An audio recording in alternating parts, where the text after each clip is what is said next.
اور اس میں کافر بہت تھوڑے دکھائے گئے. تو آپ نے صحابہ کرام کو بتایا، جس سے نبی صلی اللہ علیہ وسلم کا حوصلہ بھی بلند ہوا اس خواب کی وجہ سے، اور صحابہ کا حوصلہ بھی بلند ہوا کہ بھئی تھوڑے لوگ ہیں، ہم لڑ سکتے ہیں ان سے. تو اللہ نے اپنے نبی کو یہ خواب دکھایا، اس سے مسلمانوں کے حوصلے بلند ہو گئے. اور ان کو اللہ نے کیا دکھایا کہ جب مسلمانوں کی فوجیں سامنے آ کے کھڑی ہوئی ہیں تو کافروں کو اللہ نے ایسا دکھایا جیسے یہ اتنے نہیں ہیں جتنے نظر آ رہے ہیں، بلکہ اس سے دگنے ہیں. تو ان پر مسلمانوں کا رعب کافروں کے اوپر بیٹھ گیا، یعنی الٹا کر کے اللہ نے دکھایا. ہاں اس پر ایک اشکال ہو سکتا ہے کہ نبی کا خواب تو جھوٹا نہیں ہو سکتا، کہ اگر وہ کافر تھوڑے دکھائے گئے تو زیادہ کیوں نکلے. تو علماء نے اس کا جواب یہ دیا ہے کہ ایک تو خوابوں کی تعبیریں ہوا کرتی ہیں، خواب ضروری نہیں کہ جیسا ہے ایز اٹ از وہی تعبیر ہو اس کی، جیسا نظر آ رہا ہے. دوسری بات یہ کہ اللہ نے کم دکھانا یہ اس کی علامت نہیں ہے کہ اللہ یہ بتا رہا ہے کہ وہ کم ہے، بلکہ یہ اس کی علامت خواب میں یہ دکھایا جا رہا ہے کہ آپ کو ہم اتنے دکھا رہے ہیں. بہت سارے اللہ نے چھپا دیے نبی صلی اللہ علیہ وسلم سے. تو جھوٹا خواب جب ہوتا ہے جب خبر دی جاتی کہ یہ تھوڑے ہیں، اور صبح نبی اٹھ کے دیکھتے تو پتہ چلا یہ تو بہت ہیں، تو یہ خواب جھوٹا ہوتا. کسی کو کوئی چیز پوری نہ دکھانا اس میں اس کا سچ اور جھوٹ سے تعلق نہیں ہے. جیسے آپ کسی کو یعنی کوئی لشکر دکھانا چاہ رہے ہو اور آپ نے آدھا دکھایا آدھا نہیں دکھایا، تو دکھانے میں یہ تو نہیں ہے کہ آپ نے جو آدھا دکھایا وہ جھوٹ تھے، وہ بھی حقیقت تھی، آدھا چھپا لیا گیا. تو نبی صلی اللہ علیہ وسلم کو جو خواب دکھایا گیا اس میں جو غیر مسلم جو مسلمانوں سے لڑنے کے لیے آئے تھے وہ پورے دکھائے نہیں گئے، کیونکہ پھر آپ صلی اللہ علیہ وسلم خواب صحابہ کو بتاتے کہ بھئی اتنے لوگ ہیں تو اس سے حوصلے پست ہو سکتے تھے. تو اللہ تعالیٰ نے مسلمانوں کو کم دکھائے، اور جب غیر جو مشرکین مکہ تھے جو مسلمانوں کے مقابلے میں آئے تھے ان کو اللہ نے یہ مسلمانوں کو دکھایا بہت زیادہ کر کے. تو اس کا ایک ان کے اوپر رعب بیٹھ گیا. اسی بات کا تذکرہ اللہ نے یہاں کیا کہ یرونہم مثلیہم رأی العین، کہ یہ کافر مسلمانوں کو دگنا دیکھ رہے تھے. دگنا نہیں، یہ تھا 3 گنا، لیکن بعض دفعہ کوئی چیز زیادہ ہوتی ہے تو عربی میں اس کو دگنے سے تعبیر کر دیا جاتا ہے. تو مراد صرف دگنا نہیں بلکہ اس سے کئی گنا زیادہ. تو اللہ نے ان مسلمانوں کو یعنی ان کافروں کو مسلمان ڈبل کر کے دکھائے، زیادہ کر کے دکھائے.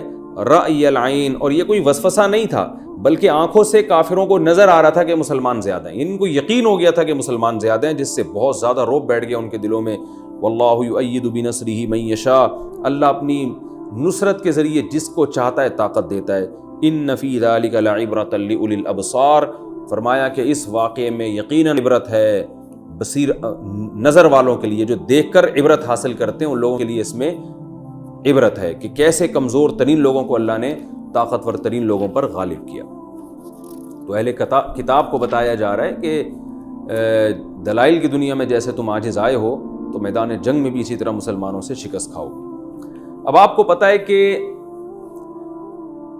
ہر باطل کے پیچھے یا تو انسان وسوسوں کی وجہ سے باطل پر چلتا ہے، زیادہ تر انسان چلتا ہے خواہشات کی بیس پہ، اس کا کوئی مفاد ہوتا ہے. تو یہود و نصارہ جو اسلام کو فالو نہیں کرتے، حالانکہ اسلام کی حقانیت ان کی سمجھ میں آ گئی ہے، اس کے باوجود اسلام کو فالو نہیں کرتے. اس کی بڑی وجہ دلائل نہیں ہے کہ دلائل کی دنیا میں اسلام نے دلائل سے اپنا حق ہونا ثابت نہیں کیا ہے. جیسے کہ نبی صلی اللہ علیہ وسلم کے سامنے جو یہود و نصارہ آ کے بیٹھے ہوئے تھے وہ تو حجت بازی میں مغلوب ہو گئے تھے، ان کے پاس جواب نہیں تھے قرآن کے دلائل کے. لیکن کیا ہے کہ انسان خواہشات کا غلام ہے. تو اسی کا تذکرہ اللہ نے قرآن مجید میں کیا کہ خواہشات کی غلامی کی وجہ سے تم حق پر نہیں آتے، ہم تمہیں ایک ایسا راستہ بتاتے ہیں کہ دنیا کی خواہشات جس کی وجہ سے تم باطل پر چلتے ہو، تو آج اللہ کی خاطر ان خواہشات کو قربان کر دو گے تو اللہ کل جنت کی صورت میں تمہیں اس سے بہتر عطا کرے گا. تو وہ خواہشات کیا ہیں جن کی وجہ سے انسان برباد ہوتا ہے اور حق کے راستے کو چھوڑتا ہے، اس کا اللہ نے ان آیتوں میں تذکرہ کیا. فرمایا زُیِّنَ لِلنَّاسِ، لوگوں کے لیے مزین کر دی گئی ہیں، خوشنما بنا دی گئی ہیں، حب الشہوات، خواہشات کی محبت، من النساء یعنی عورتیں، والبنین اور بیٹے، والقناطیر المقنطرہ اور من الذهب والفضہ، سونے اور چاندی کے ڈھیر یعنی دولت کی ریل پیل، یہ انسان کو اپنی طرف مائل کرتی ہے. والخیل المسومہ، نشان زدہ گھوڑے، مراد اس سے اچھی سواریاں ہیں، بہترین سواریاں. والانعامی، اور چوپائے. اس زمانے میں مال جو آپ کے پاس جو ایسٹس تھے وہ تو جانور ہی ہوا کرتے تھے، جس کے ریوڑ بڑا ہوتا تو وہ سمجھتا میں زیادہ دولت مند ہوں. تو صرف اس سے چوپائے مراد نہیں, یعنی کسی بھی زمانے میں جو بھی آپ کے پاس اثاثے ہوں گے جس پہ آپ فخر کر سکیں, وہ تمام چیزیں اس میں داخل ہیں. والحرث, اور کھیتیاں, یہ بھی ایک کمائی کا ذریعہ تھی بہت بڑی, کھیتی باڑی, تو اس کا بھی اللہ نے تذکرہ کیا. تو خلاصہ ان آیتوں کا یہ نکلا کہ انسان اپنی چاہتوں کو پورا کرنا چاہتا ہے, جس کی وجہ سے بہت مرتبہ وہ حق سے پیچھے رہ جاتا ہے. تو اللہ فرما رہے ہیں ذالک متاع الحیات الدنیا, یہ دنیاوی زندگی کا تھوڑا سا سامان ہے. واللہ عندہ حسن المآب, جبکہ اللہ کے پاس بہترین ٹھکانہ ہے. تو اللہ کے لیے اگر ان چیزوں کو قربان کرنا پڑے تو قربان کر دو, کیونکہ اللہ کے پاس بہترین ٹھکانہ ہے. اور اے نبی آپ ان کو بتا دیجئے اُنَبِّئُكُم بِخَيْرٍ مِّن ذَلِكُم, کیا میں تمہیں ان چیزوں سے بہتر چیزوں کا پتہ نہ بتاؤں. للذین اتقوا, وہ لوگ جو تقوی اختیار کرتے ہیں, گناہوں سے بچتے ہیں, عقیدے کی بھی اصلاح کرتے ہیں, اعمال کی بھی اصلاح کرتے ہیں, ان کے پاس, ان کے رب کے نزدیک جنات تجری من تحتها الانہار, باغات ہیں جن کے نیچے نہریں بہتی ہیں, خالدین فیہا, ہمیشہ اس میں رہیں گے. یہ دنیا کی نعمتیں تو ختم ہونے والی ہیں, وہ ہمیشہ رہیں گی. وازواج مطہرہ, اور پاکیزہ بیویاں, کیونکہ آیت کو شروع کیا گیا کہ سب سے زیادہ مرغوب انسان کو عورتیں ہیں. تو اللہ نے فرمایا کہ تمہاری یہ خواہش بھی جنت میں پوری ہوگی, ایسی بیویاں ملیں گی مطہرۃ, جو پاکیزہ ہوں گی. کیا مطلب؟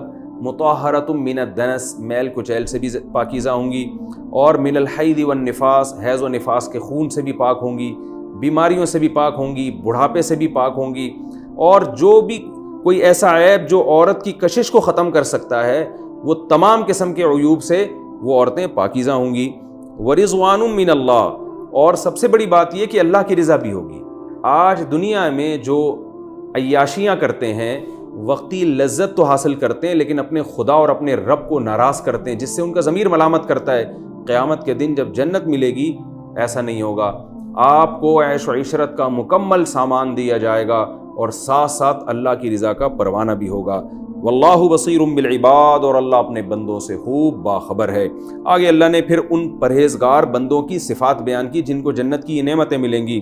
الذین یقولون ربنا, فرمائے یہ وہ لوگ ہیں جو کہتے ہیں ہمارے رب, اننا آمنا, ہم تیرے کہنے پر ایمان لے آئے, یعنی ہم نے اپنے عقیدوں کو بھی درست کر لیا. فاغفر لنا ذنوبنا, تو ہماری عملی کوتاہیوں کو معاف کر, اگر کبھی ہم سے کوئی گناہ ہو جائے تو ہم کو معاف کر. وقنا عذاب النار, اور ہمیں آگ کے عذاب سے بچا. اور یہ تو ان کے دل کے جذبات ہیں جو اللہ نے بیان کیے. پریکٹیکلی یہ کیا کرتے ہیں, عمل کیا ہے ان کا؟ صرف عقیدہ درست نہیں کرتے بلکہ عمل بھی کرتے ہیں. وہ عمل کیا ہے؟ الصابرین, مصیبتوں پہ صبر کرنے والے ہوتے ہیں. والصادقین, کھرے اور سچے ہوتے ہیں, دو نمبری نہیں ہوتی. صدق منافقت کی اپوزٹ ہے, یعنی جو صادق اسے کہتے ہیں جو منافق نہ ہو, قول و عمل میں تضاد نہ ہو. والصادقین, سچے ہوتے ہیں, جس کو آج کی زبان میں کہا جاتا ہے نا ایک نمبر آدمی ہے, کردار کا ایک نمبر ہے, مالی معاملات میں, ہر معاملات میں ایک نمبر ہوتے ہیں, سچے ہوتے ہیں. والقانتین, مکمل اللہ کے فرما بردار ہوتے ہیں. قانتین کا ایک معنی خشوع خضوع سے نماز پڑھنا بھی آتا ہے, یعنی عبادت کرتے ہیں, نمازیں پڑھتے ہیں. اور دوسرا معنی مکمل شریعت کے کو فالو کرنے والے ہوتے ہیں دل و جان سے. والمنفقین, بدنی عبادتوں کے ساتھ مالی عبادتیں بھی کرتے ہیں, یعنی اللہ کی راہ میں خرچ بھی کرتے ہیں. اور اتنے سارے نیک کام کر کے پھر فخر نہیں کرتے, بلکہ مستغفرین بالاسحار, صبح کے وقتوں میں اٹھ کے اللہ سے توبہ استغفار کرتے ہیں. یعنی اللہ نے جو بتایا نا, یہ جو دعا مانگتے ہیں اللہ ہمارے گناہوں کو معاف کر دے, اس سے وہم ہو سکتا ہے کہ شاید یہ گناہ کرتے رہتے ہوں. نہ, گناہ سے بچتے ہیں پھر بھی توبہ استغفار کرتے ہیں. جیسے کہ حدیث میں بھی یہی حضرت عائشہ رضی اللہ تعالیٰ عنہ سے مروی ہے کہ نیک لوگ جو توبہ استغفار کرتے ہیں یہ وہ ہیں جو گناہ سے بچ کے پھر توبہ استغفار کرتے ہیں. والمستغفرین بالاسحار, تو اللہ نے فرمایا کہ یہ نیک لوگ ہیں جن کو وہ نعمتیں ملیں گی جو ان دنیا کی نعمتوں سے 1000 گنا اچھی ہوں گی. پھر دوبارہ سے اسی مضمون کی طرف لوٹا جا رہا ہے کہ اہل کتاب کو عقلی دلائل سے تو سمجھا دیا کہ عیسیٰ ابن مریم اللہ کے بیٹے نہیں ہیں. اب نقلی دلائل, نقل کا مطلب جو چلا آ رہا ہے پیچھے سے, ان دلائل سے اللہ ان سے خطاب کر رہے ہیں کہ دیکھو اللہ اور اس کے فرشتے اور جتنے بھی اہل علم ہیں وہ سب گواہی دیتے ہیں انصاف پر قائم رہ کر کہ اللہ کے سوا کوئی عبادت کے لائق نہیں ہے. عیسیٰ ابن مریم وہ معبود نہیں ہے, وہ عبادت کے لائق نہیں ہے، عبادت کے لائق صرف اللہ کی ذات ہے۔ تو یہ چیز آسمانی کتابوں میں بھی تواتر کے ساتھ چلی آ رہی ہے، اور یہ شہادتیں سب جگہ موجود ہیں۔ تو تم اسلام کی نہیں مانتے تو ان کتابوں کی کیوں نہیں، ان کتابوں کو مانو جو تمہاری اپنی کتابیں ہیں۔ تو اس لیے اللہ فرماتے ہیں شہید اللہ بھی گواہی دیتا ہے انہ لا الہ الا ہو۔ دیکھیں گواہی کا لفظ اس لیے آ رہا ہے کہ عدالت میں یا تو عقل سے فیصلہ کیا جاتا ہے یا گواہوں کو طلب کیا جاتا ہے۔ تو اللہ فرماتے ہیں جتنے بھی انصاف پسند لوگ ہیں وہ سب یہی گواہی دیتے ہیں۔ سب سے پہلے اللہ گواہی دیتا ہے لا الہ الا ہو، کہ اس کے سوا کوئی عبادت کے لائق نہیں ہے۔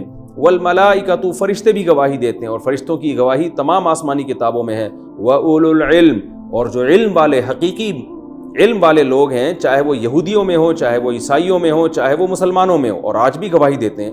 آج بھی بہت سے پادری ہیں جو اس بات کی گواہی دیتے ہیں کہ یہ غلط نظریہ ہے جو عیسیٰ ابن مریم کے بارے میں معبود کہا گیا، جو لبرل قسم کے ان کے لوگ ہیں، جو حقیقی لبرل ہیں، نام نہاد لبرل نہیں ہے۔ وَأُولُو الْعِلْمِ، اور علم والے لوگ بھی گواہی دیتے ہیں انصاف کے ساتھ قائم رہتے ہوئے۔ پھر ان تمام گواہیوں کے بعد اللہ نتیجہ نکالتے ہوئے فرماتے ہیں لا الہ الا ہو، حقیقت یہی ہے کہ اس اللہ کے سوا کوئی عبادت کے لائق نہیں ہے۔ العزیز، وہ زبردست غالب ہے، الحکیم، حکمت والا ہے۔ یہاں تک تو اہل کتاب سے جو دلائل بیان کیے جا رہے تھے اس میں عقلی، نقلی اور دلائل اور دھمکیاں، یہ ساری باتیں مکمل ہوئیں۔ آگے اللہ تعالیٰ ایک اصول اور ضابطہ بیان کر رہے ہیں، کیونکہ یہود و نصارہ میں بعض یہ بھی کہتے تھے کہ ٹھیک ہے اسلام بھی برحق مذہب ہے، ہمارے لیے عیسائیت ہے، تمہارے لیے اسلام ہے۔ تو اللہ نے اس کا بھی جواب دے دیا ان الدین عند اللہ الاسلام، دین اللہ کی نظر میں صرف اسلام ہے۔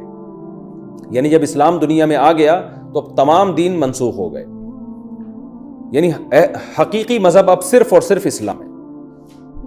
سوال پیدا ہوتا ہے جب اتنا اسلام میں جان ہے کہ اب اسلام کسی اور کو قبول ہی نہیں کرتا، اور اللہ یہ اعلان کر رہے ہیں کہ اسلام کے علاوہ کوئی اور مذہب میں مانوں گا ہی نہیں، تو پھر اس سے تو کسی کو بھی اختلاف نہیں کرنا چاہیے تھا، اس کے برحق ہونے کے دلائل تو بہت مضبوط ہوتے۔